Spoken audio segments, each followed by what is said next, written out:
आर्य माने कौन सरलता सिंपल वाइज जो माने ब्राह्मण से वास्तव में सरल जीवन यापन करेंगे सरल सरल गोटे उदाहरण दिखाई आमर महाभारत रे जेमती आमर द्रोणाचार्य से जानी द्रुपद महाराज जो यज्ञ कले से यज्ञ दिज बाहर कले किए गोटे होती द्रौपदी आउ गोटे होती धृष्टद्युम्न को कौन पाई बाहर कले यज्ञ तांकर उद्देश्य कौन धृतराष्ट्र को द्रोणाचार्य को बध करिया उद्देश्य आ कि ना जानी आमर धृष्टद्युम्न जो यज्ञ बाहर कले तांकर उद्देश्य होची मत बध करिया किए जानी द्रोणाचार्य तथापि पांडव मान को जिमिदी शिक्षा देले युद्ध विद्या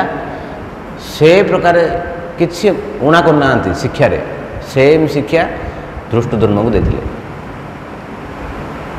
यहाँ हूँ सरलता हृदय किसी कपट आचरण न रखा यहाँ हूँ सरलता कहीं सरल भगवान बहुत प्रसन्न होती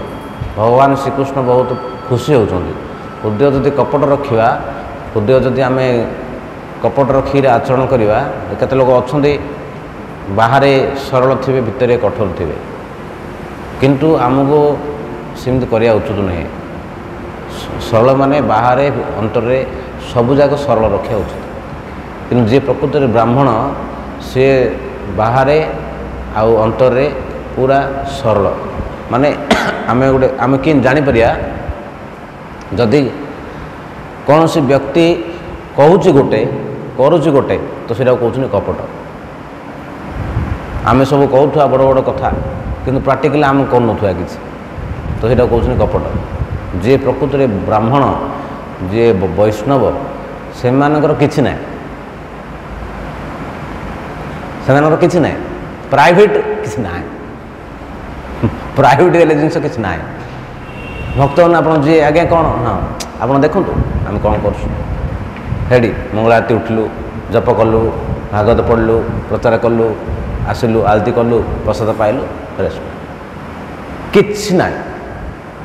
बाहर जहाँ भितर ता कि बहुत लोग आप संसार देखिए